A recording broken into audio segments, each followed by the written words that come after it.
Welcome back to For the Love of Life podcast. If you're wondering what I was doing there, it was clearing the stuttering that I was doing the first time I tried to record this intro. And we're just going to keep it rolling. You know what I'm saying? Keep it rolling. Embrace when things are not going the way that you want them to go. And just let it be. It's a guest episode today. My guest is Amanda Siebert, who I was really I knew I was going to enjoy this episode. I knew I was going to enjoy this conversation. I was excited to speak to another woman who does jujitsu, and we're actually the same rank, which is cool. So I had to talk to her about that, but she's also a journalist specifically about psychedelics, which is another passion of mine. As you know, if you listen to the podcast, if you don't listen to the podcast, there you go. It's a passion, shared passion of mine with her. And we got to talk about it. And she also hosts a podcast as well. Can you believe it? Jiu-Jitsu, Psychedelics, podcast, both in from the Lower Mainland, Vancouver, British Columbia, more or less. And so we're going to talk about all of those things that I just listed. Remember, Jiu-Jitsu, Psychedelics, podcasting. Need I say more? More specifically, though, her podcast is called Ibogaine Uncovered, where she asked the question, does Ibogaine work? You get to hear all about people's stories with the plant. And I'm not here to tell you about it. You can listen to this podcast, hear a little bit more, and then listen to her podcast and hear even more. I've been listening to her podcast and enjoying it quite a bit, and I'm rambling right now, so I'm just going to stop and let you enjoy it. Here we are, Amanda Siebert and Latea, here for the Love of Life. All right. Welcome, Amanda Siebert, to For the Love of Life podcast. So you are, let's go over it again, a journalist, an author, a host of a podcast called Ibogaine Uncovered, and a jiu-jitsu, oh my gosh, Brazilian jiu-jitsu practitioner. I should be able to say that. So obviously I'm excited, like you said, just before we started, to talk to you about jiu-jitsu and all that good stuff, but I'm also really excited to talk to you about your podcast, your experience with Ibogaine, how you got into your passion around psychedelics in general. Just kind of the whole shebang. So I don't know, where do you want to start? Maybe actually what I would like to know first is like, what came first, getting into journalism or getting into psychedelics? Because I feel like they're very much, That's a really good question. No one's ever asked me that question before. I would say that I've always had an interest in journalism and storytelling. And I guess technically, like, I had my first psychedelic experience before I became a journalist, but I think they're kind of intertwined, the paths that I've been on as far as becoming a journalist, and then also the psychedelic journey, quote unquote. I think that's so cheesy, by the way. Yeah. But yeah, I think it definitely started with journalism, and then when the opportunity came for me to sort of specialize and focus in on cannabis and then on psychedelics, I absolutely went for it. I think focusing on a niche is a lot of fun. Sometimes it can be challenging, but it's opened me up to a lot of really unique opportunities. I've gotten to meet a lot of really smart, incredible people that I never thought I would have had the opportunity to meet or interview. So it's a lot of fun to sort of be able to straddle this. That is to say, like, as much as I love writing about psychedelics, I think I have a broader interest in altered states in general, and how those altered states play into health and wellness. And I think there's a lot to be said for the way we chase after like different states of being and what they do for our bodies and our different systems. So a huge interest in that as well. Did that kind of interest stem from, I don't know anything about your journey with like, how did you get into health and wellness and fitness? And so for me personally, let's just reflect on that. So I joined jiu-jitsu and started to really take my health seriously after just a catastrophic mental health spiral, so experiencing really severe depression and like suicidal ideation. And so then for me, that's what sparked my interest in, deciding to like really care about what I eat, what I consume, whether it's food, information, anything, right? Yeah, so is that, because I know that you have quite an interest in trauma work as well, so is that from personal experience that, or like, yeah, just tell me. Totally. So I have definitely always been interested in the things you do with your body just to stay healthy, to avoid getting sick, to move with fluidity, to be flexible, and that's not just in the body, in the mind as well. And so the funny thing is, as much as I've always had an interest in this, for most of my life, probably until my mid-20s, I thought that I was not athletic, which, by the way, is not a thing. Nobody's not athletic. I think anybody can cultivate a sense of athleticism, a sense of competitiveness, whether that's with yourself or other people. But yeah, that was a limiting belief that I had for the vast majority of my life until I joined jiu-jitsu. I wasn't really ever in team sports. I was just kind of one of those folks who went to the gym just out of necessity, and then I started jiu-jitsu probably in my late 20s. And it's interesting, if I look back on the journey, jiu-jitsu was something that I did for a couple of years, and then I had a catastrophic mental health crisis as well. And during that time, I kind of pulled away from it. During this time, I was also really burnt out from doing a lot of work. And so there was a gap probably until about a year ago that I picked it up again. And so yeah, it's just been really fascinating to watch and look back on the things in my life that I believed about sports and athleticism, and how jiu-jitsu has slowly allowed me to change those beliefs, completely throw them away. Like today, I go to jiu-jitsu 5 times a week. I probably supplement that with trips to the gym and runs and whatever, because I just love physical activity. There's something about it. I was talking to you, I think before we started recording, or maybe after,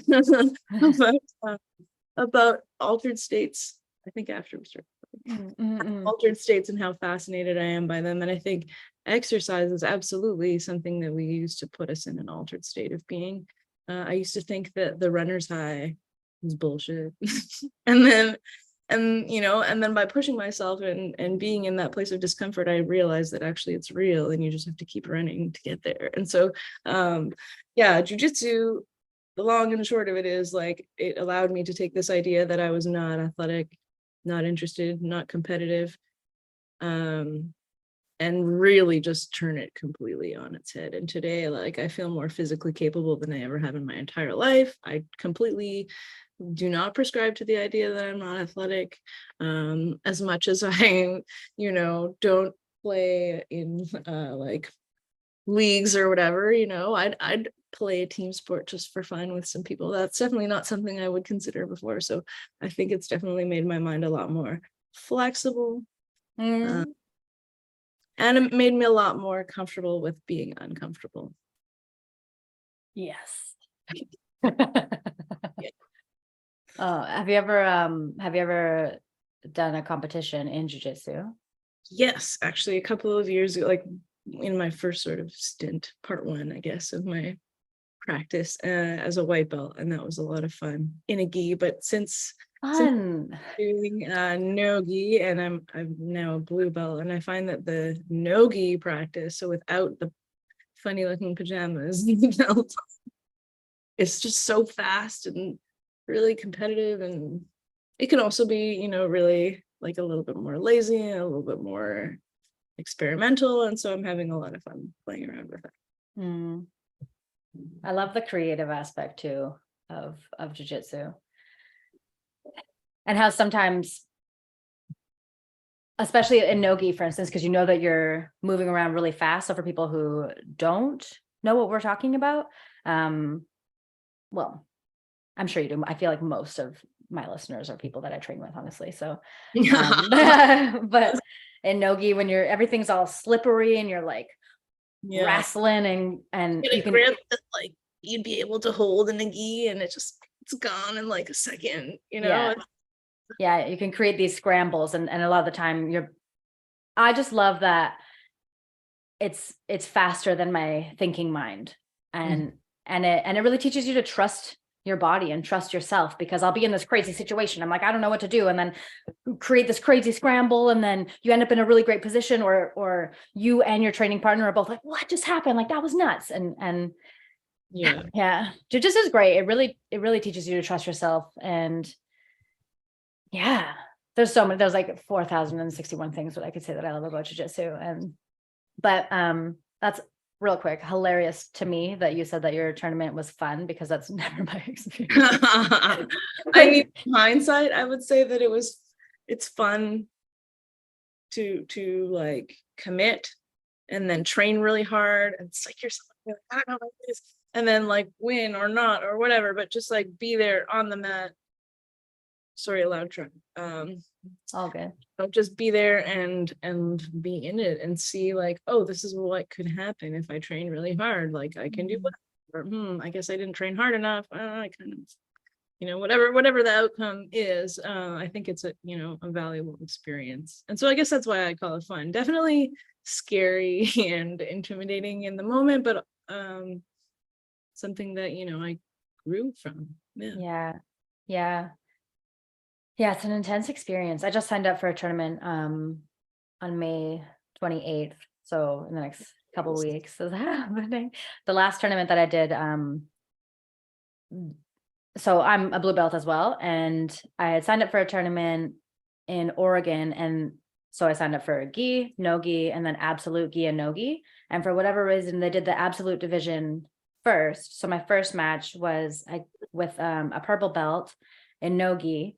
And she was just heel hooking everybody. And so I have a fear of heel hooks anyways. And so I'm very much that person who's like, I don't want to do them, which is not going to benefit me, because you need to learn how to escape the threat.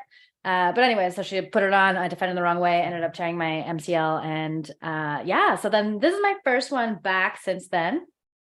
There's no heel hooks in this company. It's okay. It was a learning experience. And like real talk. I'm like kind of training light right now because my knee is effed for not a similar reason. I mean, I for most of my jiu-jitsu practice, probably until a year ago, until I started again, I was very like, no leg locks.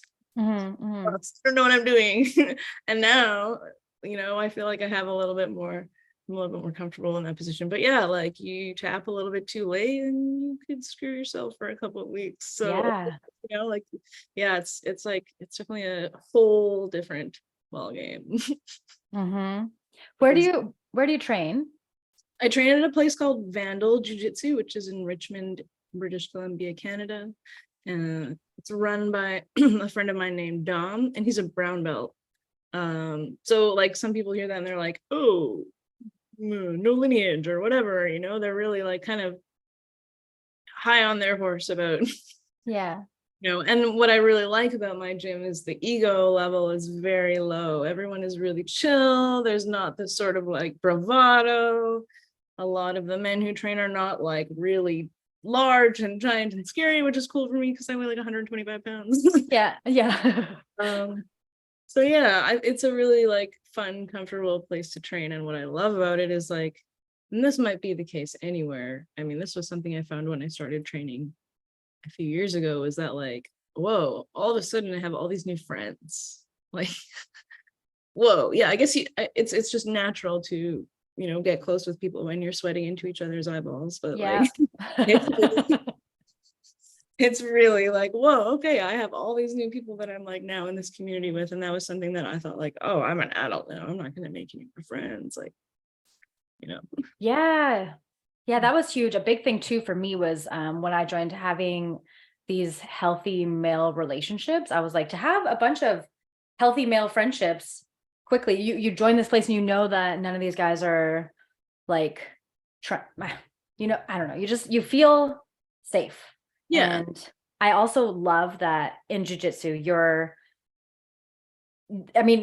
it would be classified as being violent, like you're threatening to break each other's limbs and, cut off the blood circulation to your brain, but you trust each other to take care of one another. So we're doing something super dangerous, but to each other, but we're also keeping each other safe, and we're also helping each other improve.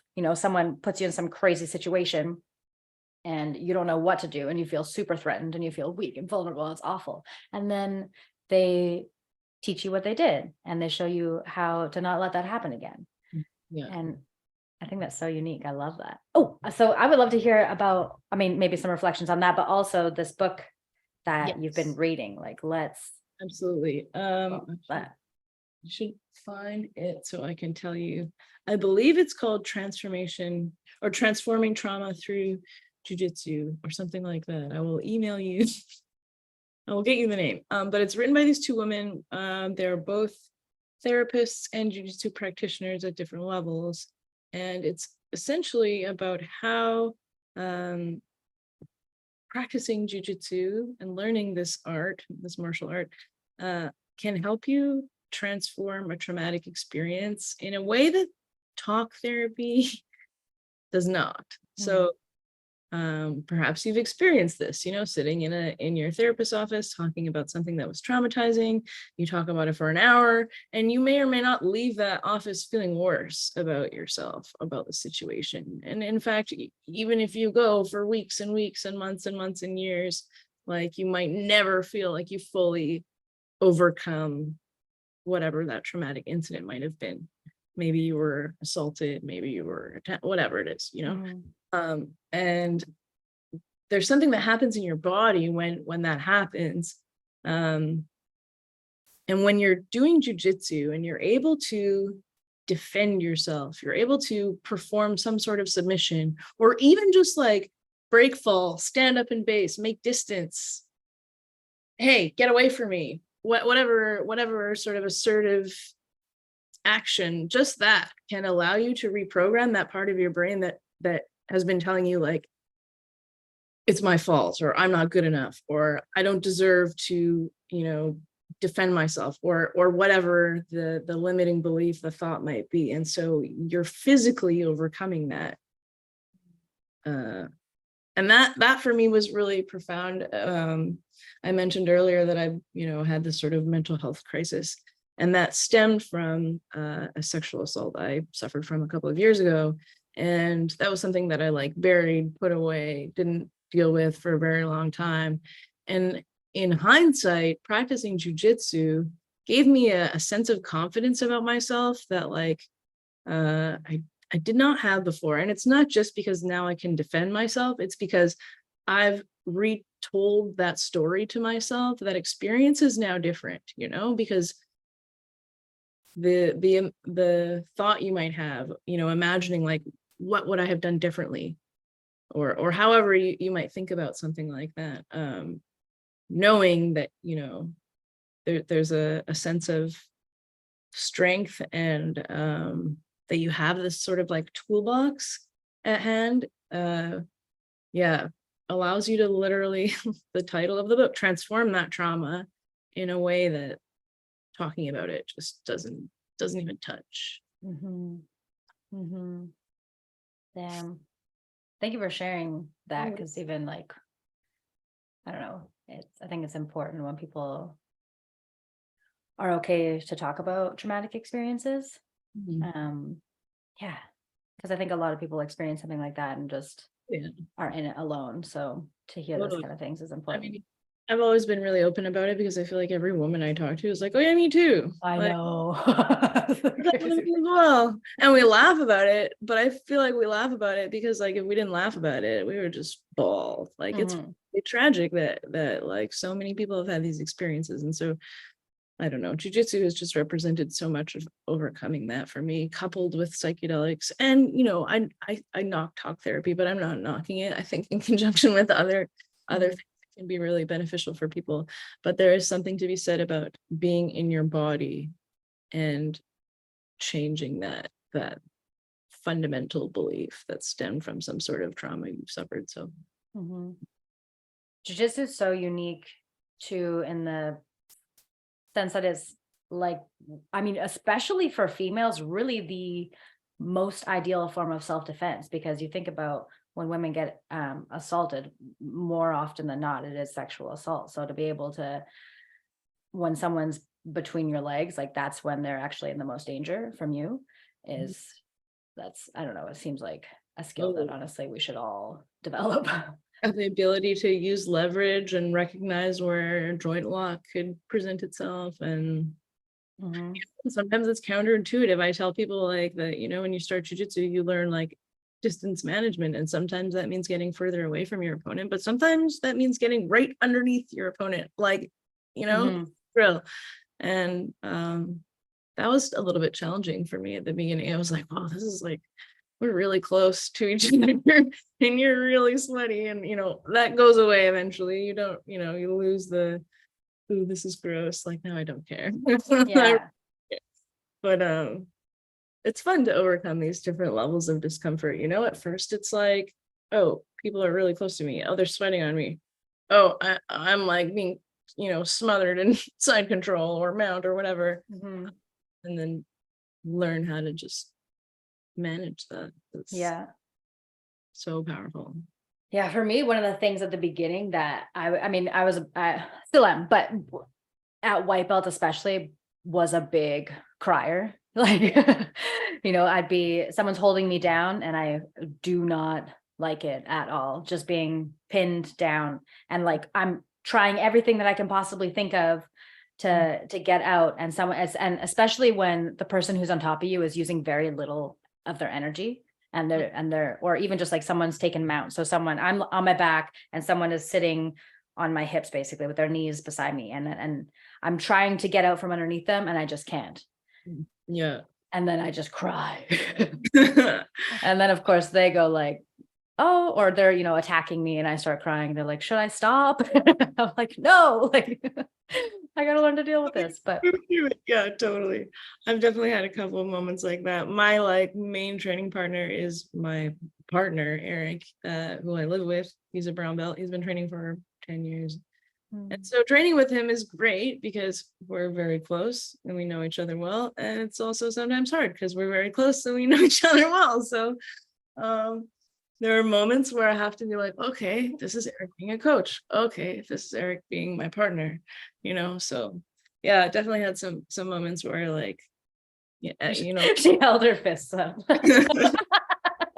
Here you go, sorry. Well, that's okay.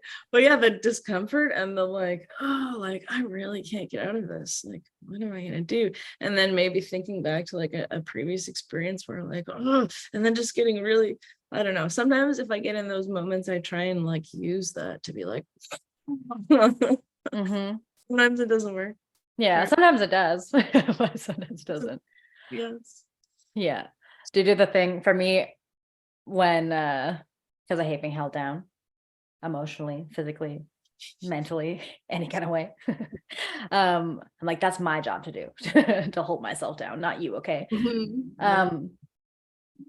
But if I'm in a compromised position and someone's holding me there, and then once I get out and I get on top, like the shoulder pressure is intense. I'm like, I'm gonna punish you for what you just did. It's one of my favorite things. That and like taking the back. Like my favorite expression of all time is the rear naked choke. I don't know. So like there's just a sense of satisfaction that like I don't get with other submissions. So of course, yeah. You know, but interestingly enough, I know that the back is like the number one most dominant position, and my game for whatever reason has developed to just like, I am not a back person. But I prefer the gi over no gi. So I think that plays a part of it, because obviously you can use your grips and controls in a different way. But my game is very much like side control, knee on belly, back to side control to the mount, and I'm just attacking, but dynamic pinning where the person is on their back and I'm on their chest or their belly and just moving all around in whatever way. Bow and arrow choke, my fave. But of course you don't have that in no gi, right? So I used to love the bow and arrow choke when I did train in gi. Yes, I can believe that. Yes. But then you go no-gi and I'm like looking for this collar. It's nowhere to be found.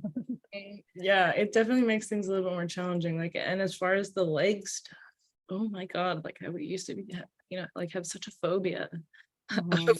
oh, I don't want to get heel hooked, or oh, I don't know what I'm doing here. What if I turn the wrong way and blow out my knee? Yeah. So learning that has been good because now I feel more comfortable there, but it's still really challenging. And like that's definitely, I think, something that like I have struggled with at certain points is like the way certain moves are just so like, obviously it's different for different body types, but like you have to have your hips this way and your hands here, and you're like there's certain, and like contorting your body in all Mm. these different ways. So it makes it hard, but it's a lot of fun. My partner an instructor will sometimes teach in this way. What is it called? It's like basically a method of like teaching that is less about technique, less like, okay, put your hand here, put your leg here, blah blah blah blah blah, and then you're going to roll your partner over, whatever. It's constraints based learning, that's what it's called. And it's basically like, instead of being given like instructions and then go practice this with your partner for 20 minutes, it's like, okay, I'm going to give you constraints. Like, let's say we're practicing the back, you take your partner's back, and like the goal for you is to maintain that position, maybe, or maybe it's to sub them, and then maybe the person who has their back taken, their goal is to get out. But the goal there is to like not teach someone a technique and then have them repeat it. It's for them to like play with that position and figure out what works specifically for them, and what might get them subbed, what might help them last. It's really interesting. I really enjoy that, especially with stuff like the leg locks, because then you really figure out like, oh no, definitely should have turned that way. Or, oh, okay, it helps to, do a runner's escape here, or whatever, technique. But yeah, I still am trash at legs. But it's fun. It's fun, and I'm like learning to appreciate it, I think. Mhm.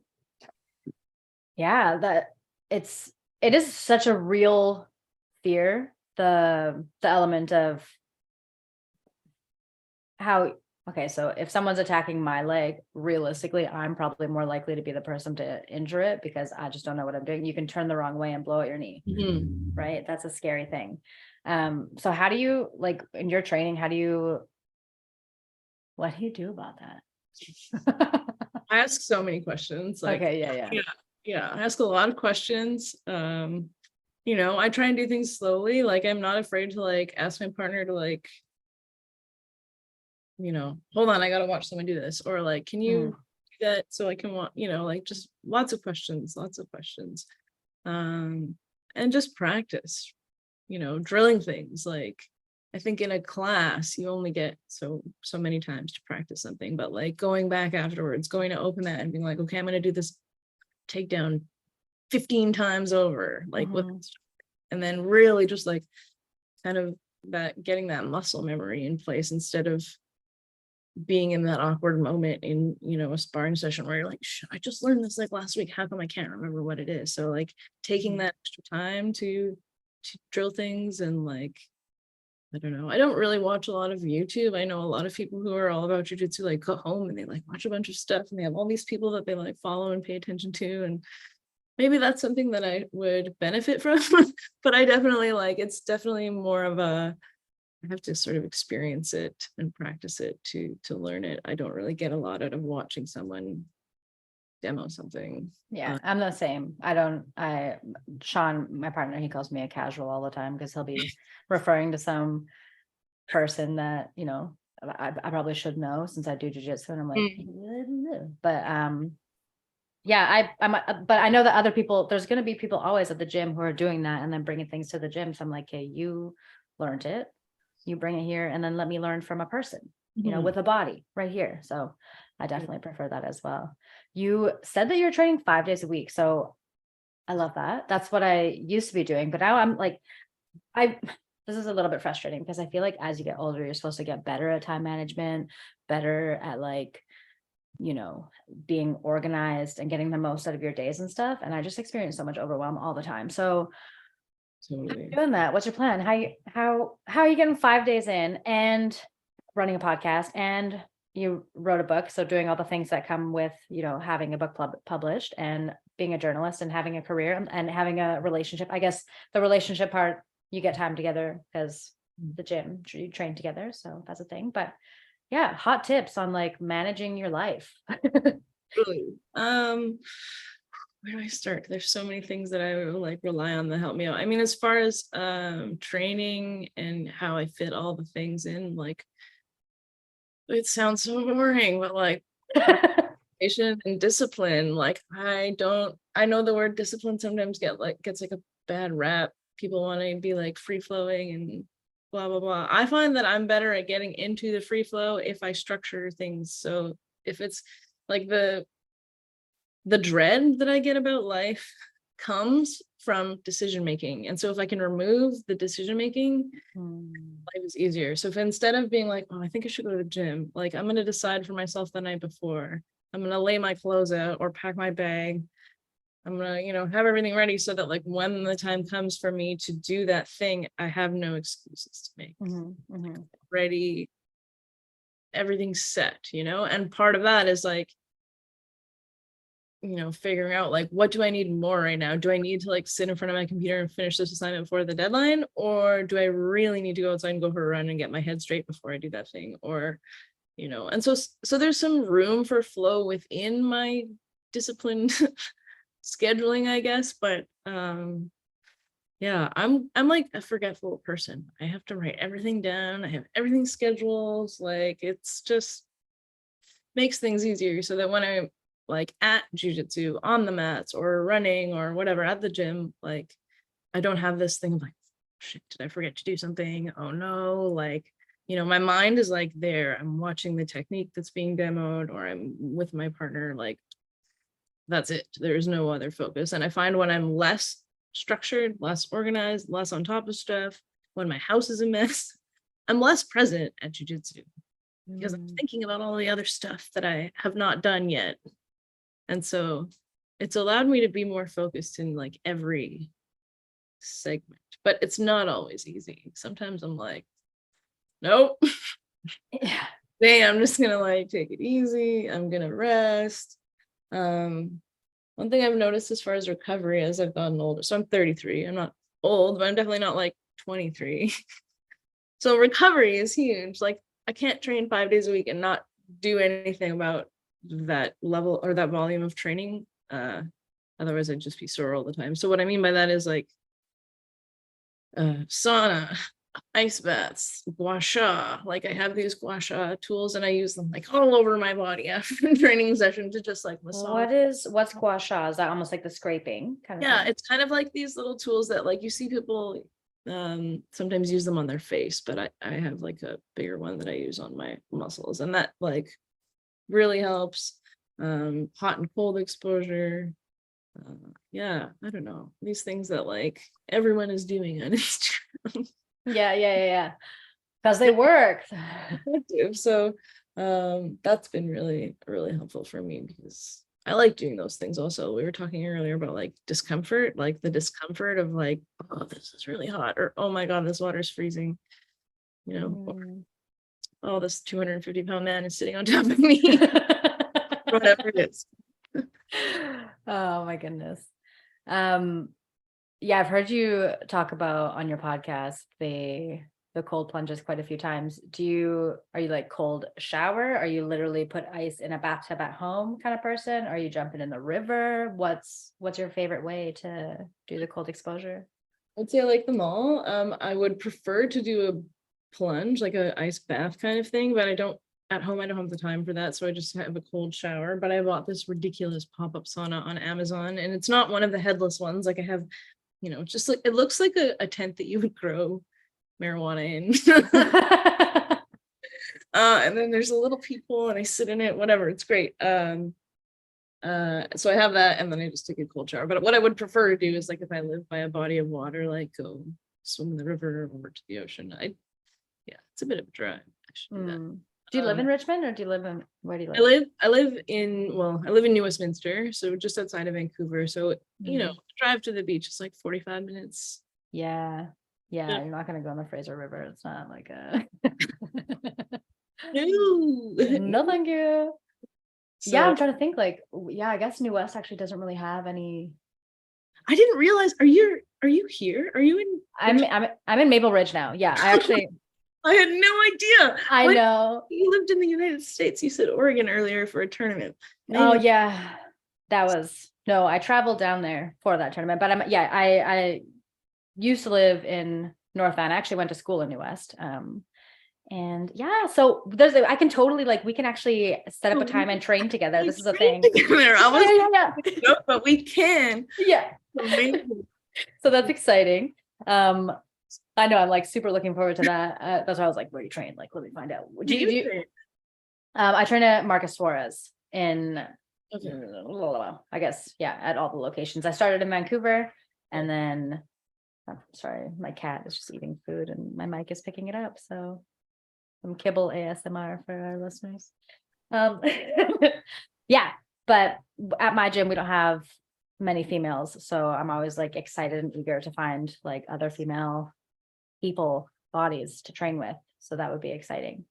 Do you have many women at your gym? No, there's a handful, like 1, 2, 3, maybe like 3 or 4.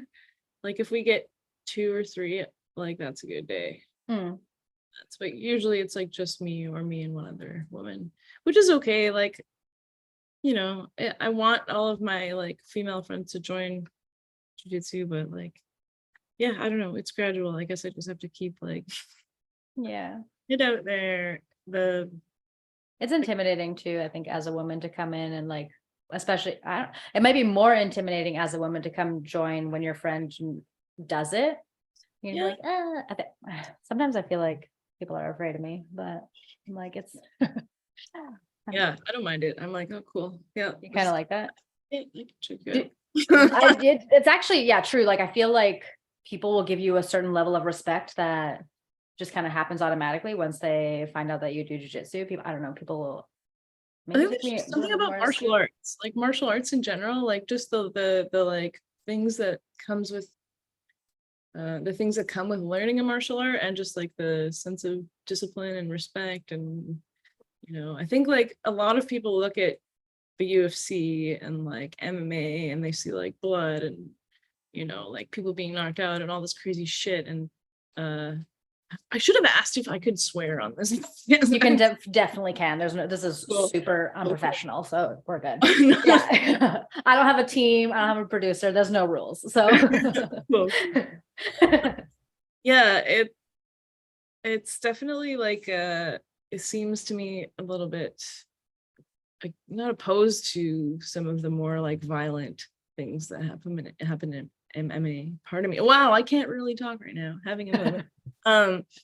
Yeah, and so having to explain to people sometimes that like, no, actually jiu-jitsu, there's no striking in jiu-jitsu. Like we're taught first to, like manage our distance and like be safe. We're not taught to, like go in and start fights on the street. In fact, like, the first thing I learned was like, if you're in a place where something is happening and you can walk away, like walk away.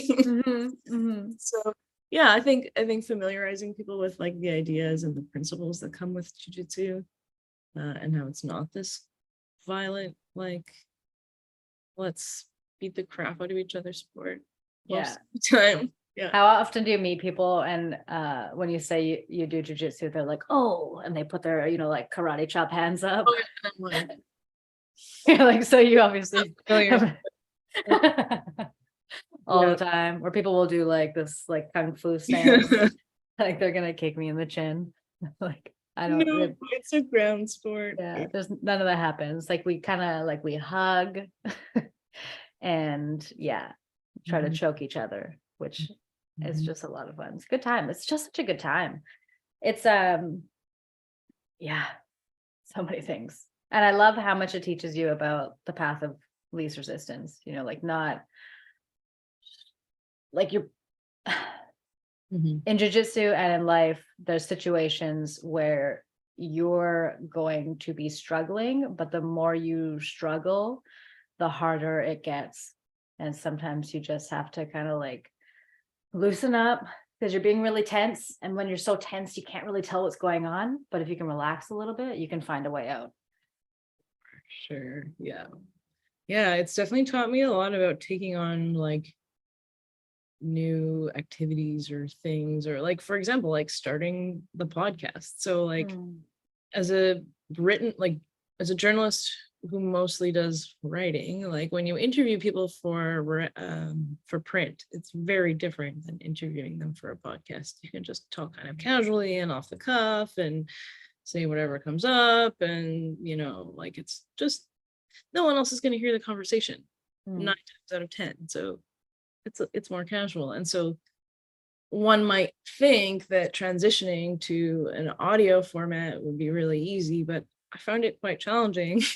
I'm used to, you know, let's say if I'm interviewing someone for print, maybe I'll like stack a couple of questions onto each other, or I'll, you know, and that doesn't really work for a podcast. Like you want to be really clear and direct and all these things that I sometimes, you know, like just want to get the question out, or I'm in a little bit of a rush. So it's taught me to like slow down and you know, think about the tools in my toolbox before like just grabbing one, and you know, like and so I think that is applied to my jujitsu practice as well. Like everyone is a spazzy white belt in the beginning. Yeah. And so I think in the beginning of podcasting, I was a little bit like, you know, like I can't do this is really hard, or like making it more challenging for myself. And so understanding that the learning curve is like a little bit higher than I anticipated, and then choosing to just go with it. There were so many times that it was like I should just yeah just stop. And you know, I totally feel the opposite about it now. I think I feel like, you know, I'm still new at it, but I'm really enjoying it a lot more. And it's fun to ask questions. I feel like I've built my entire career around how can I get paid to ask people questions. So yeah. Amazing. Yeah, I listened to like your most recent 3 episodes of the podcast, and you can tell that you put a lot of thought into it, and you do your research. I like when you're like, so I was you're you know, you'll okay, hold on. I don't know why no words are coming into my brain right now all of a sudden. I think this is my podcast effect. Like you stumbled on your words. I'm like, oh, it's because you're on my podcast. Usually that's what happens. But yeah, like you take the time to actually make sure that you're prepared for it, and you can tell that your questions are very well thought out, and you seem to like each question will kind of lead into the next question, and you set the person up to really express themselves in a really clear way, and it's really cool for the listener. So I really enjoyed your podcast. Really appreciate that. Thank you. Yes. Like, oh, people are listening to my voice. Oh, I have moments sometimes still, even with a book or like any sort of like thing where, you know, as a creative, you put yourself out there. And I'm like, have a little bit of cringe moment, and then I'm like, it's okay, can't do anything about it. It's been birthed. Yeah. Story of my life. I know. I'm like, I need to start a podcast. And then I'm like, I'm embarrassed every time someone says that they're a podcast. Okay, so we just need to learn to deal with this and embrace it. But if there's this thing in you that wants to come out, wants to be expressed, like should honor that and let it, you know, come to life. Listen to it. There's a reason for it. When did you start your podcast? I would say, when did we start it? I mean, I started recording it last summer, but I think the first couple, we wanted to come out with a couple of episodes to start. So the first episodes didn't come out till, I want to say October, maybe November. So it's been a couple of months. I try and release 2 episodes a month. We do release 2 episodes a month. I have a great team that helps me out with the editing and all of that fun stuff. I admire you for doing all of it yourself. That's a huge undertaking, and I considered it at the beginning, and I was like, this is too hard. Yeah. Yeah. Did you start with a team right out the gate? You like organize the team and you're like, this is the vision, here's what we're going to do? Or how did that work? I think what happened was I had someone who was sort of like who served as a kind of coach for me. His name's Eamon Armstrong, pardon me. He helps out with a lot of really cool psychedelic podcasts. He has one of his own called Life is a Festival. And yeah, he's incredible. He the way he's like coached me to sort of like really like get better at interviewing for the podcast, at like pointing out things that like could be improved upon in a way that's not like, oh shit, it's just really like a really wonderful human being. And so having that help has been really, really great. But he was someone that I talked about it with initially, and then was like, yeah, I would like to sort of be on board. And so that podcast is sponsored by Beyond, which is an Ibogaine treatment center in Mexico, which I've been to, and that's sort of how it came about. I was down there in April of 2022, did Ibogaine, which is a very intense psychedelic drug that is often associated with substance use disorder. I was dealing with some, not substance use, but with, just some maladaptive coping mechanisms that I wanted to kind of sort out. And I also wanted to do some kind of investigating of my lineage. And what are the question of my journey really was like, what are the limiting beliefs in my lineage? And so it was really beautiful. But the short story, wow, the point is, the person who runs that facility, Talia Eisenberg, she had this idea to start a podcast. And so we were talking about it, and she's like, would you be interested in hosting something like that? And it just sort of materialized because I became really interested in how this medicine is being used, how it how it helps a lot of people, but also how it's not really as discussed as, let's say, psilocybin or MDMA. And there's some reasons for that, but yeah, it's been a really interesting project, and I'm really just like eager to keep having conversations with people about what they know and what they've experienced. Yeah, and I like how you have both researchers and people who are in the, would you say, like practitioner kind of side of things, like people who are actually really the scientific kind of folks, and then you also have the people who have just gone and taken it or journeyed with Ibogaine. I like that you get both. You're like, what was your experience like? And then also you talk to people who can explain more about their, what is it? Okay, so what? Wow, it's contagious. What's happening? Okay, so researchers, clinicians, do you have on the podcast? So I actually, one of the upcoming episodes is with a researcher named Dr. Deborah Mash. She's been studying Ibogaine longer than anyone else, probably. She's very, very smart. And so I would say that's a great episode to listen to if you're like, what is this drug? What does it do? I have no idea. I've also spoken with a nurse who oversees Ibogaine treatments, a woman who works at an Iboga.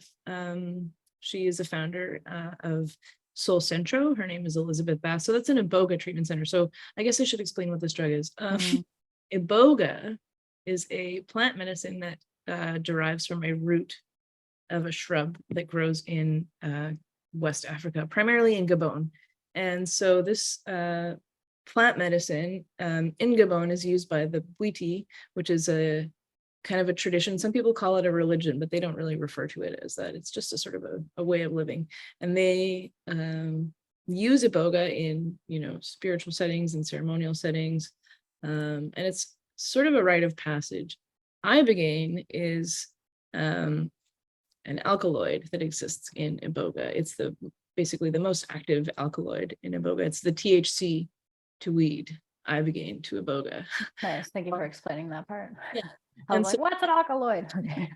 Okay, go on. So Ibogaine is used, a lot of people associate it with substance use disorder because when you take Ibogaine under the right circumstances in a medical setting, it can help you move through opiate detox. So a lot of people who are suffering from substance use disorder, particularly with opiates. They don't want to get off the drugs because they're afraid of the detox. And the detox is brutal. It's like vomiting and just unpleasant, sweating, not sleeping. It can last for weeks. It's a very good reason that you would not want to stop using opiates. And so what Ibogaine does is when you take it, it basically allows you to detox from drugs in a 12-hour period, and you don't experience any of those effects. You just experience the effects of Ibogaine, which is really profound for a lot of people. And then you come out of it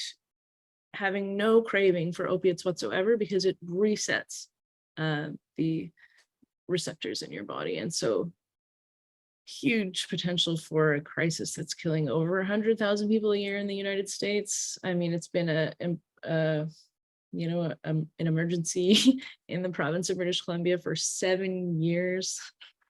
How many? 7 years. 7 years. So when I started working at the Georgia Strait in like 2016, and at that time I was covering, a few stories related to the opiate and overdose crisis, and it's sad to me that it's still going on. So Ibogaine interests me for a couple of reasons. I mean, for that reason, but also because it has the potential to, for myself, really clarify things as far as, like, I had a woman say to me on the podcast, like, I took the garbage out of my brain. That's the next episode. Really nice way of like summing up sort of what it did for me as well. I mean, I had a lot of like stress about like, what do I do with, my work as a journalist? Do I want to keep covering business around psychedelics? I find it so silly and boring there was that aspect of it. There's some things that I was doing habitually that just like were not really good for my existence. And so dealing with that, and then going in and figuring out things with, my family. So there's really a lot more to it than substance use disorder. People for PTSD, that kind of thing as well, depression, anxiety. When I was in Mexico, one of the women who was also doing Ibogaine with me was dealing with grief, really immense grief about losing her father. So I think there are really a lot more ways to explore this medicine. And that's kind of like really the crux of the podcast, is like, what is this drug and what are the different ways it's being used beyond the sort of like limited scope that we've been looking at it, up to. Damn, there's a lot to unpack there. One thing that I do really like that you emphasize on your podcast is because when people have a really profound life-changing experience with a psychedelic, it's commonplace for us to talk about it and hype them up and present it as if the psychedelic changed my life for the better. But you do definitely make a point of saying it's not that you take this thing and you have this big experience and now you're cured, or now you're not going to have your depression anymore, or your trauma's totally dealt with, or whatever the thing is. It's that you have that experience and then you're like you're better equipped now to do the work required after to work through that. So that's something, yeah. Sorry to cut you off. Yeah, I mean, I think it's so important that people know that psychedelics are not the end all be all, or they're not this like magic pill that's going to make all of your problems go away. They're like one tool in the toolbox, like I talk about the importance of exercise and, the principles I learned from jitsu and hot and cold therapy. And, like I like meditation and yoga and all that fun stuff. Like all of those are valuable tools. Psychedelics is one of those things, therapy is one of those things. And I think if we rely too much on psychedelics, there's evidence to show that it's not, I don't know, it's definitely not a good practice for folks to spend a lot of time in ceremony and not do anything else to integrate what they learn. So yeah, I would say there are 3 things that anyone should really consider if they're using psychedelics in a sort of healing modality, and that's integration and preparation and community. So like being mentally prepared, having the right space, being with the right practitioners, whatever, or, even if you're having a recreational experience, I think there's a lot of, there can be some really therapeutic aspects to doing some mushrooms on the beach with your friends. My first mushroom experience was with like 5 or 6 of my friends, and we sat on the living room floor and like took turns listening to our favorite albums. I remember it really vividly. Like, and was I working on anything mentally that was really challenging and traumatizing? No. But that experience sort of like set the stage for like what was to come, because in that I was able to witness how like, oh, like art and music and all of these different things that we explore in our day-to-day, like they're amplified with psychedelics. Like what else could they do? Mm-hmm. So, yeah, I think having all of those things in place from a preparation standpoint, recognizing that like you're going to have to do some work after the experience, journaling, whatever your thing is, it doesn't have to look a certain way. And then like I would say the most important thing is having people to talk to sit with, whatever. I mean, ideally, you're doing, this is my perspective. I believe that doing psychedelics in a group setting, in a purposeful ceremonial setting, actually has a really like the potential for benefit, I think, is a little bit larger than this one-on-one setting, because there's a lot more going on there. Mm-hmm. If you look at the way humans have used psychedelics, or plant medicines, I should say, we've always used them together. So if you consider how like individualistic our society has become, how much focus there is on like on just the individual, it kind of makes not so much sense to me. I feel like using psychedelics with other people, and I'm getting a little bit off track here, but the point is having people to talk to about your psychedelic experience that are familiar with where you've been Mm-hmm. is important. I think if you don't have any sort of frame of reference or other people to sort of talk to, bounce ideas off of afterwards, it can be really hard to make something of that. So I would really stress that. Yeah, fully. It's huge. That is a big piece. Like, so my catastrophic crazy spiral experience that led to like all the positive change in my life, that came immediately after having a breakthrough DMT experience with people, but we did that the night before. So I was in Australia, and I had been in this place for a month, and then I went to Australia because I was traveling, needed to go somewhere where I could make some money, did the working visa thing. So I was staying with a friend who I had met when I was traveling, and then got a job several hours down the coast in a place called Bremer Bay. The population's 250 people, like super, super small town vibe. Beautiful, like 6 beautiful, gorgeous beaches. A lot of time, like most beautiful beaches I've ever seen. And sometimes I would go there and I'd be literally the only person on the beach. I'm like, this is so weird. But anyways, had the DMT breakthrough, and then the night before I moved down. So then I moved down there, and it was like I'm more alone than I've ever been in my life. And I've just had the most crazy experience I've ever had in my life. And I'm trying to make sense of it all, but also don't have anybody that I can really talk to about it. So I can attest to it would probably be a very different experience had I had that circle of people who all did it to talk about it with after. I'm sorry that happened, but it also sounds like a lot came out of after that experience. So I don't want to say like I wish that it never happened. Totally. Yeah, exactly. So wow. Yeah. I was actually, just before we got on a call, I was watching a little video on Instagram of this guy talking about, what did he say? They use the expression like, oh, what did he say? I don't know, something about like when you're experiencing suffering of any kind. He said like to baptize it as you're basically, what, I don't remember the specific way that he was referring to it, but they were just talking about the idea of honoring your suffering and understanding that even the worst moments are actually there for your benefit. It's just you haven't reached that part of the cycle yet. And so that's something that I learned. But so many things.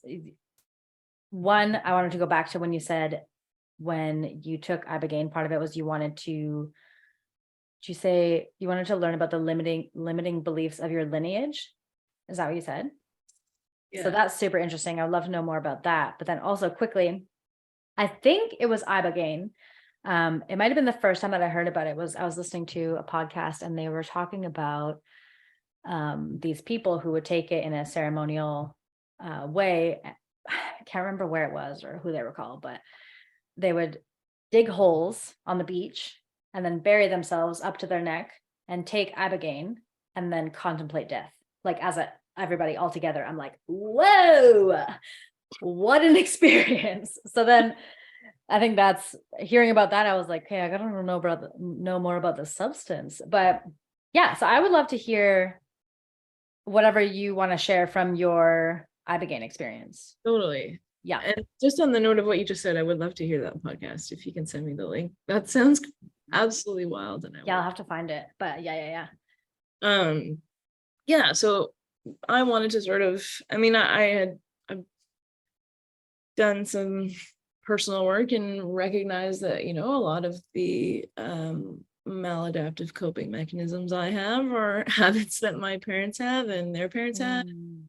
So I'm trying to figure out like, what's at the root of all of this? And asking what is at the root of something is a great question to bring to Ibogaine or Iboga, because Iboga is literally a root medicine.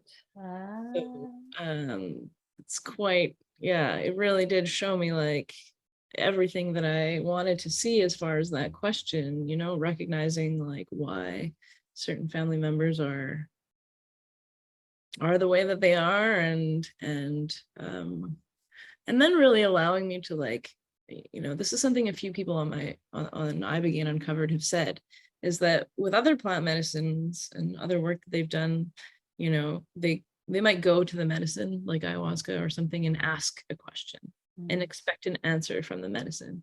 Whereas with Iboga or with Ibogaine, the medicine teaches you how to answer the question within yourself.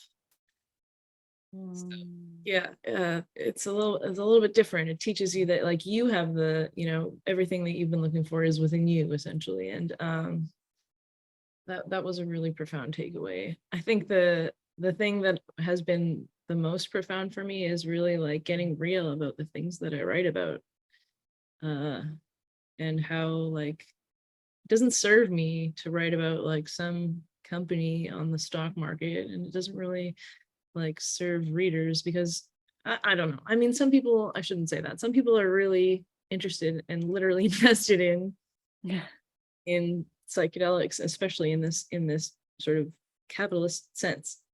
But that's not why I'm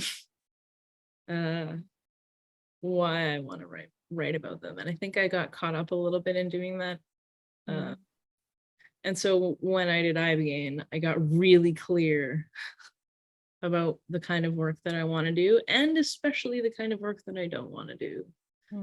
And also recognizing that like my passion for jujitsu and movement could lend itself to some sort of career that doesn't involve me sitting in front of a computer so often. So as much as I love writing, and I think it's something I will always be doing, I also am sort of on a path to integrate more movement into my life by becoming a personal trainer. And, maybe one day I'll teach jujitsu classes. I don't know. I just want to spend less time in front of a keyboard. Just really, I know that I love being in my body. And since my Ibogaine experience, I have prioritized that over anything else. Because I know that even if I, like, the work will always be there, but my body feels the way that it feels. And if I know that it's going to feel better with movement, then I'm going to do that thing before I do the work. And so in recognizing all of that, I think it's really come down to like, I think it's time for a little bit of a transition. And so when I came home from Mexico, I was like, yeah, we're going to do all these things and it's going to be awesome. And it's like a year later, and I've been having a lot of reflection on like, these things take time, and it's sort of instantaneous, this expectation that like it's going to happen overnight and I'm just going to change my entire career. Like, obviously not. So it's been fun to navigate that. Yeah.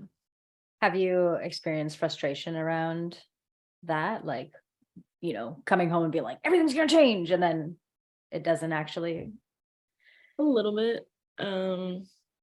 But also, like, I knew this was going to happen. My book came out in the fall. And so I knew, like, okay, well, in a few months, my book is going to come out, and like, I'm going to have to do some things around that. And so it's been like a little bit more of a gradual transition, but that's okay with me. I think it allows me to figure out how I can weave these things into each other too. Like, I want to write about jujitsu. Where do I do that? Who's going to pay me to write about jujitsu? Somebody listening, please.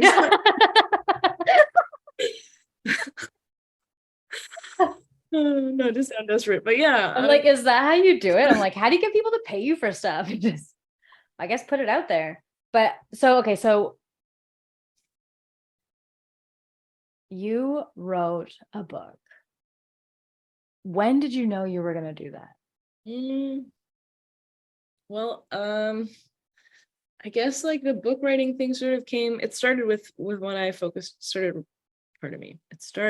when I began writing about cannabis in a more focused way. So I had a book that came out about cannabis the same day cannabis was legalized here in Canada. And then after that book came out, What's that book called? It's called The Little Book of Cannabis, How Marijuana Will Improve Your Life. And 10 chapters, and each one talks about a different way that you can use cannabis and it will, make you feel better of your mood. Or, I have an entire chapter dedicated to exercise. Nice. That book, which is pretty cool. There's also a chapter on sex. Hot tip. Yeah, so writing that book was a really cool experience. And when it was published, this was sort of when the psychedelic thing was sort of kind of coming back to life. And I was like, I would like to write about this in a more serious way than just news articles. So I kind of wrote up a manuscript, and I knew that I wanted to present the information about psychedelics in a way that was like easy for people to digest. So I chose 7 different psychedelic drugs that I felt were sort of the most common, I guess, or more commonly discussed anyway. And then unpacked, the history, the medical research, the different indications and so on for these different drugs, and then interviewed lots of people about their own personal experiences. And then I also spoke with a lot of experts, clinical researchers, and also people who are connected to different psychedelics and plant medicines through their culture. So, for example, someone from the Native American Church, someone from the Mazatec community in Mexico, where they have been using mushrooms for a very long time in a spiritual sense, to just sort of bring it all together for people so that they could pick up a book and be like, wow, I don't know anything about these drugs. I would like to learn at least a couple of things. And this is Psyched? Yes, so that's my latest book. It's called Psyched: 7 Cutting Edge Psychedelics Changing the World. Nice. What 7 are they? I'm gonna grab my book because I don't want to. You don't want to get it. Is like psilocybin, LSD, DMT and ayahuasca are in the same chapter. So that's NN-DMT, not 5-MeO. That will have to be in this book. Oh. Mescaline and sacred cacti. So I talk about peyote and about sanfedro in that chapter. MDMA, iboga, and ketamine. Yeah. Nice. Have you done all 7? This is a great question. I love this question. Yes, I have, but how it came together is actually really interesting. When I was writing the book, there were 2 that I had not done. And I was like, whatever, it'll happen. And then as it was like in the publishing stages, or basically like getting printed, I had an opportunity to experience Ibogaine. So that was that experience I told you about in April. And then I also had an experience a few months after that before that, to experience ketamine. So those were actually the last 2 substances in the book, which is kind of interesting. Oh, interesting how that happened. Dang. Yeah, ketamine has become very popular in therapeutic senses. I've yet to try that, but I did also have a friend who I don't think he took it in any sort of clinical way. I think he just took it and then ended up having like a complete mental break. So like, Ketamine, yeah, it's definitely some people have asked, like, why did you put that in a book? It's not really, it's not a psychedelic. However, it's currently being used in the psychedelic therapy model. So I thought, okay, let's put it in there. But it is definitely one that comes with a set of risks. I spoke with a researcher who told me about, so she's from the UK, and in the UK, ketamine is a huge party drug. I mean, it's pretty big here, but probably not as big as it is in the UK. And she told me about young women who were part of her studies as young as like 14, 15 years old who would become addicted to ketamine, and they were like, it messes with your bladder in a really serious way. And so women who are threatening to have their bladders removed, like really serious stuff. So when you use it in a really habitual way, there are tons of risks associated with it, but it is also at the same time a really safe drug. So for example, one of the other researchers I spoke with, he told me the first time he used ketamine on a patient was a child who was getting stitches. So the child would hold still. So it's all very dose dependent, obviously. Stitches, K-hole. Yeah. there's really a spectrum there, but it's a nuanced substance, I would say. Yeah. Interesting that it's a party drug, because like, how? So ketamine is a dissociative. So what is it? It is a dissociative. Yeah. So yeah, tell me a little about it. So some people who like to use ketamine in a more habitual way, maybe they're going out to nightclubs or whatever, the sense that you get from ketamine is that like you feel sort of like really connected to the people that you're with. You feel like you're kind of maybe the only folks in the room. There's sort of like an ooey gooey physical feeling that people might be drawn to. But is it comparable to any other substance in the book?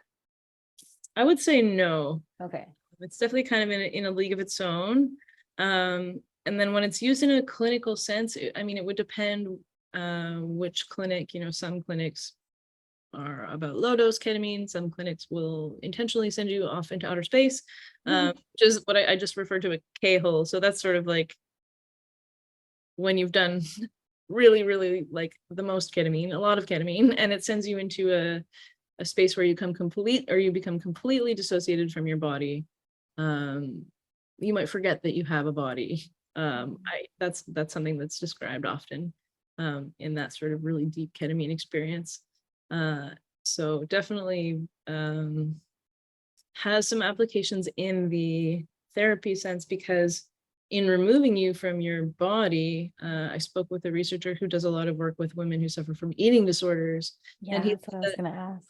This was really profound for them, because they would be able to go into a session with ketamine, process a couple of things about how they're feeling, recognizing what that feeling is being removed from their body, and then as they're coming out of it, talk with the therapist about what they experienced, and some really cool and really profound results too, as far as clinical research. This has been like very helpful for folks in that sense. And it's also, I believe, in the UK, being used to treat alcoholism. So, yeah, wild. Cool. Yeah, because that's a big problem. That one. Oh, interesting. Let me see. I forgot what else I wanted to ask. Okay, so we've talked a little bit about jiu-jitsu, the book. Oh, you know what? I would actually like to know. So as you can tell, my podcast is a lot less structured than yours. You're like, I know what I want to ask, and I'm like, let's just, Oh, this is cool. I like it. There's different ways to do everything. Yeah, I don't see myself as a professional in any way. I have a lot of resistance around that, being taken seriously, but then also want people to take me seriously, which is kind of funny. Anyways, the whole thing. But was there any one experience that you found to be, I don't know, like the biggest or the most difficult, or that yeah, like anyone that stands out as like your big psychedelic experience.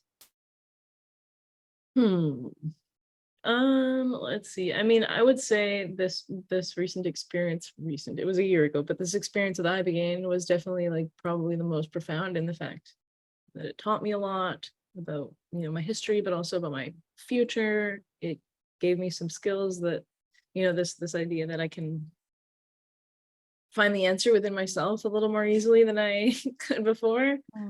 Um, I think it would definitely have to be this experience with Ibogaine. But as far as other medicines, I mentioned earlier, that I was dealing with this mental health crisis that stemmed from this assault. And when I was like at the beginning of working with that, ayahuasca was a really profound medicine for me. Because it allowed me to sort of like diffuse the suffering that I was experiencing by showing me, and this sounds kind of strange, but let me, yeah, let me get to the end of it. It showed me that, women around the world everywhere are suffering from this kind of like in a really visceral way. Like I remember one particular experience, I just for like an hour was flashes of like, it felt like every woman in the world, I saw her face and she was just distraught. And I was just feeling the weight of the feminine, globally, just this like this feeling of like immense sadness. I don't really know how else to describe it. And while it was really heavy and really hard, like it made me not as like, I was able to step a little bit out of the sort of victim mentality and like, oh, I'm gonna be like this forever. Oh, I'm so ruined. I'm so depressed. Nobody loves me. Whatever, that thought loop. Like it was like, oh, like no, there you have people around you, that are all experiencing wild, crazy, sad, upsetting things, and in experiencing that and seeing that, and then also having a community around me to like hold me through those challenging moments, was able to sort of like lessen that level of suffering. So yeah, props to ayahuasca for helping me out of that dark hole. I've yet to do ayahuasca, but I've known for probably at least 5 years that I like want to do it. So I would. What? Sorry, these video calls are so tricky because. Okay, go ahead. You're saying definitely do it. Oh yeah, I was just saying, yeah, it's definitely calling you. Yeah, and it's one of those things where like I trust that when it's the time, it'll show up, or things will come together easily. And it doesn't mean that it's gonna like come directly into my experience, but it might be that, maybe there's a deal on some flights to Peru. I would love to do it in Peru is really how I kind of envision it happening. But what was the setting? Where did you do it? Locally, so with a few different underground communities here in the Vancouver area. And the reason I decided to do that is because I was definitely not in a place mentally where I felt like I could go somewhere else and like, parachute into a place and then come home. Because I was afraid that, I would come home and like I would have nobody to sort of relate to. And so I was lucky in finding local communities, because it gave me that sort of sense that like, I wasn't just like gonna leave after I could have other people that I could chat with and, go home to my bed at the end of the night and that kind of thing. So yeah, that's actually a good point. That might have just changed my mind immediately about how I want to do it. I'm like, oh yeah, remember the DMT thing? Like maybe let's not be alone. Try to process. Like I've definitely spoken with a lot of people that have done, that kind of thing, like go to Peru or Ecuador or wherever. And yeah, I would say if you were to do that, like maybe go with like a friend or two or something, so that like you, even if you do leave, you have like a touch point locally nearby. But I've also heard from plenty of people that have gone alone and had a great time and made lots of friends there. And yeah. I guess it could go both ways. I'm not the most extroverted though, so a lot of time I'm just like in my shell. So another reason why the podcast is kind of so funny, because I'm like super shy and also get like really big social anxiety. Like even leading up to this conversation, I was like, oh my God, like, can we do it? Are we going to do it? Even though I knew it was going to be a good time. Because yeah, I didn't know how much we had in common actually when we met in voice codes. I had no idea. And then you had posted something of you doing some jujitsu, and I was like, oh my God, she does jujitsu. We're the same girl. What? So that's fun. Oh, actually, I don't know what you have going on next week, but there's actually a women's open mat, not happening at my gym, but at another gym. I'll send you the thing. I think it's in Burnaby. So like that's Sweet. That's really yeah. close. I'd be down. Yeah. Yeah. So that would be fun. Train with some other women. That would be great. I'm sure there's probably a variety of sizes because like I've probably got like 40 pounds on you. So she's like, I Let's can go. handle it. It doesn't matter. I just like Watch your legs, bitch. I'm like, oh no, I'm nervous already. no. It's all good. I think we'll have a lot of fun. That sounds rad. Yeah. Yeah, it'll be a good time. Okay, so are you doing I also just want to know, like, when did you know that you were going to be an author? When you decided to get into journalism, did you know that you're going to be writing books, or did you want to be, you just had a lot of questions and you're like, I just want to ask questions and learn about stuff? Or I mean, that was kind of it. But yeah, the book thing came as a huge surprise. Like I did not intend, I mean, I'm not going to say that I didn't think I was going to write books. Like if someone would have asked me, like, do you want to write a book? I would have been like, sure, I would love it. But that's kind of what happened. So basically, when I was working at a local newspaper, I was the Cannabis editor there, which was kind of a new thing. And then this local publishing company was like, hey, weed's going to be legal soon, and we don't have any books in our publishing house about cannabis, and we're wondering if you want to write one for us. And I was like, what? Because this is not how things go. Like normally, if you want to write a book, you have a manuscript, or you have, you know, like a pitch, and you take it to an agent and they ship it around, and it's like a big long thing. It's very rare that someone is like, you know, a publisher will seek out an author. And so that was kind of strange, but I went with it. And I think it's still kind of nuts to me that like my name is like on this book. Like, you know, like I don't know. It's been a few years of me doing this work, and like I think the novelty doesn't really ever wear off. Like it's a lot of fun. And it allows me to, you know, really like put my creative brain to work, and then like just put myself out there. And really that's the, like, if you want to talk about discomfort, like that kind of discomfort has been the hardest thing to overcome. Like forget jujitsu, like learning to like the sound of my own voice. Like when I was a journalist in the beginning, I would record all my interviews, and then I'd go back to my office and type up the interviews and listen to myself talk, and I'd be like, not into it. Really not into it. And so just having to get over that sense of like, oh yeah, well, I guess I got to do this thing on video, or oh well, I gotta, you know, just like getting over myself over and over and over and over and over again. It doesn't end. yeah, that's the life. That's life. That is the meaning of life, I think. My own life. Yeah. Yeah, making big things out of nothing. And yeah, so crazy. That's been a big thing for me for the podcast, of course, because I don't have like a producer or an editor. It's like if I want to have a clip come to the world, I got to be the person to go through and find it and listen to me speak. So for a long time I was just avoiding it. There was no content being made because I would, you know, hit play and start watching the thing, and I'm like, oh, this is painful. So, but you got to do it. Do you have any bits of advice for someone who may be wanting to write a book but doesn't believe that they're an author? Yeah, totally. Just do it. Yeah, nice. That's my very Nike-esque advice.